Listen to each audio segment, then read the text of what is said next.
Okay, so welcome back to Procurement and Finance Coffee Break. And we've changed venue. It's a bit less boudoir. We've just got a bit more background sound, but I think that's quite a nice thing for us to do.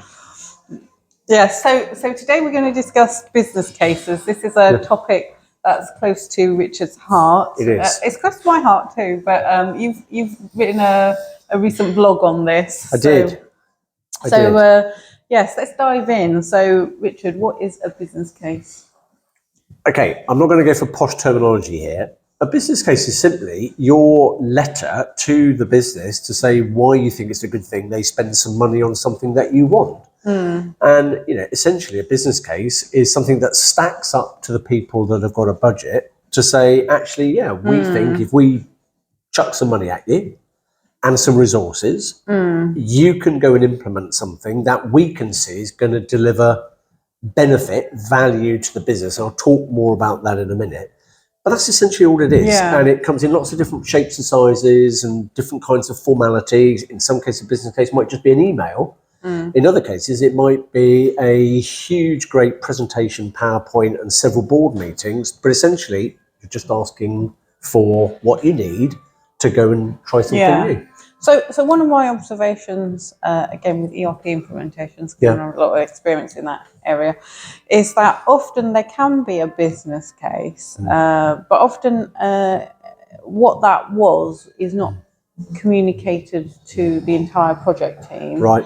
And often once the project then kicks off, because it's not communicated to the project team, you're not kind of revisiting it along the implementation to see, okay, are you fulfilling what you set out to achieve? We are going to come to this. So what else can go wrong, Richard? Everything can go wrong. Right. So what can go wrong? Well, obviously the thing that can go wrong is you don't get approval because your business case doesn't stack up. And if we're gonna tackle with the it sounds like a bit like a sort of an American sort of motivational speech. How do we get to yes? Well, actually, getting to yes is convincing the people that have decision making that it is the right thing to do. And very, very often the approach that people take to a business case is it's just simply about, I need this much money to spend on this and I'm going to buy it and it's going to do that. And it's all very linear and it's very financially focused and it's pretty easy to knock down, because there's a cost, we can afford it, and there's a benefit. Does the number stack up to being greater than what we've put in? Actually, in so many cases, and you've just touched on it as well, any transformation will involve a business case, because even just the pure investment in getting that process going. Actually, when you're buying technology, there are things to ask, which is, it's not just about the hard outcomes. It's not just about financial benefit. It could be about soft outcomes. So, for example, it sounds silly, and a good friend of mine, Travis Johnson from Walmart International, spoke about this, at a conference last week. He said, how do you put the value on having a happy team because you've given them something that makes their working life easier? Imagine, we used to go shopping all the time. We used to have to go out to shops in a car every time. Now I can get it on Amazon. Okay, Amazon, although it's a bit of a drug, makes me feel happier because it's got rid of a load of effort. Now, the thing is that in a business case, actually, what are we going to do? First up, identify the benefits. So if we implement this, this is what the business is going to gain. And it's actually important that we do that not just in the context of money, but in the context of a broader value framework. And if we think about businesses, what's a value framework? Right now, we've touched on this in previous sort of coffee mornings.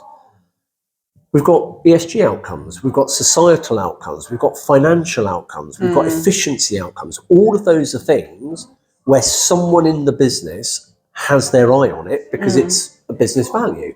So actually, how does your transformation, your investment, your business case reflect all of the benefits across all of those values? And I guess if I think about that again, when it comes to sort of ERP implementations, what I often see is that companies are going from highly fragmented processes that often involve a lot of, to our previous coffee break point, a lot of data transformation, a lot of data manipulation. But they will go into a 2B process that should be more automated, that allows them to be a better finance business partner to the company. You could argue there that one of the benefits for a business case that perhaps might not be quantified in a traditional business case would be the cost, the retention cost of employees. Absolutely right. Obviously, people may get fed up if that.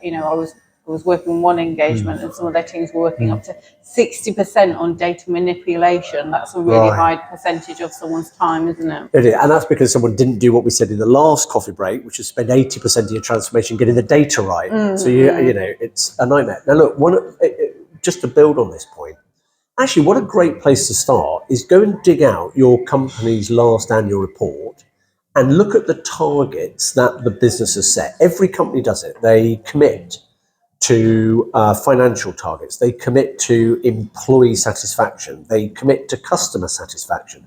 They'll commit to environmental, to quality, to societal targets. So actually, a really good place to start is get your whatever piece of something that you're looking to get investment for and just line it up against those strategic things that the company's committed to and say, how will my thing contribute to these things which the board have just put out there as the big strategic aims of the business? Because I'll tell you what, if you can actually say, I want, I don't know, £100,000 to buy some whiz-bang piece of procurement software, and it will contribute that to the cost, that to the environment, that to society, that to ways of working. That's a really convincing way of saying, I want investment to allow my function, procurement, to contribute to the delivery of those big goals. And I think, therefore, to answer your question, what goes wrong is you just don't bother doing any of that, and you don't think about how it lines up, and you just say, look, because I want it and because everybody else has got it, and that's never going to get approval. I think the other thing I would also advise is to flesh out some other options as well, because often when I see it could not be a business case, but it could just be a design decision that's been floated at Steerco. Sometimes people go with, like, this is what I want to do and why, but they don't spell out, well, what are the alternatives and what's the pros and cons, and what are the constraints that we're operating within. Because it could be, ideally, you want to go with another option. That's not the option being presented. But due to constraints, practically you can't. That'd be my other bit of advice is also spell out what alternatives are. So this is a bit like me when I want to get a new car. I go and click yes on every single available option, leather seats, top, and the reality is that's never going to happen. So I guess it's the same thing. It's saying, look, here's the minimum that would allow us to do it, but if I get further investment to get the other bits, then I can do more. And actually, there's another important one to add to that, which is CONDIT, cost of not doing it. Now, allegedly, this is the name of it came somewhere between Airbus and Boeing. But actually, in some cases, ask yourself whether if you don't get that investment and you don't implement, whatever your business case is seeking to get, is there an impact 1, 2, 3, 4 years down the track? That links to my point. What are the other options? Because doing nothing is always an option, right? It is. It is. Unless you're on Windows XP and you haven't updated to Windows 11, in which case that boat sailed. God, wrong analogy. Cool. So last question then, Richard. Right. So we're sort of talking a little bit about how to write a business case. How can we get help to write a good business case if we just don't feel that confident that we've put one together that's as good as it could be? Okay, I'm going to take a deep breath here. Get help from finance.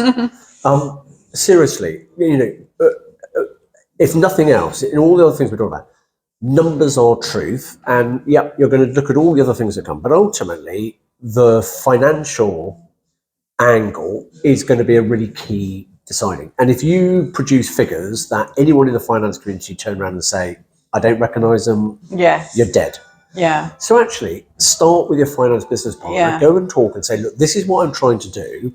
And if they're in a good mood, maybe you buy them a coffee, they're going to say, look, you should focus on X, Y, Z, and this is the information we need, and then this is how to present it. That's a great start.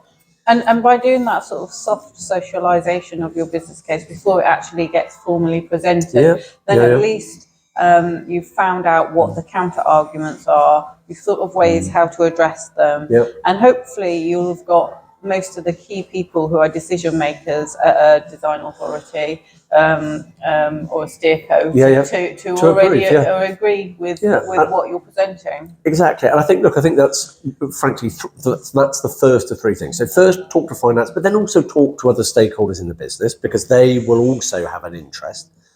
Second one, actually talk to the supplier. You're not going to be the first person that's buying the product or the service that you're looking to get. They will have been through decisions in other businesses. So either they can give you a copy, or they can connect you with other customers of theirs so that you can go and say, well, look, I need evidence from you about what actually happened, because that carries a big weight, having a reference call. And I think the third one is, look, if we're talking something really complex and serious, consider reaching out and getting external help. And there are a number of companies whose speciality is in, both for vendors and for us as businesses, constructing business cases that are evidenced, that can be tracked, that you have credible KPIs to show it's working, but more importantly, will help you to get that decision in the first place. Yeah, sure. So that would be my take. Okay, great, Richard. So here we go. This is the end of our coffee break on business cases. Our next one, I think we're going to do working capital management, an area that procurement and finance can work on together. I know, you can see the excitement, and actually it is kind of important, and it's something that procurement doesn't do very well. So reluctantly, I'm going to look forward to it. But hey, listen, for now. Okay, bye-bye. Take care, bye-bye.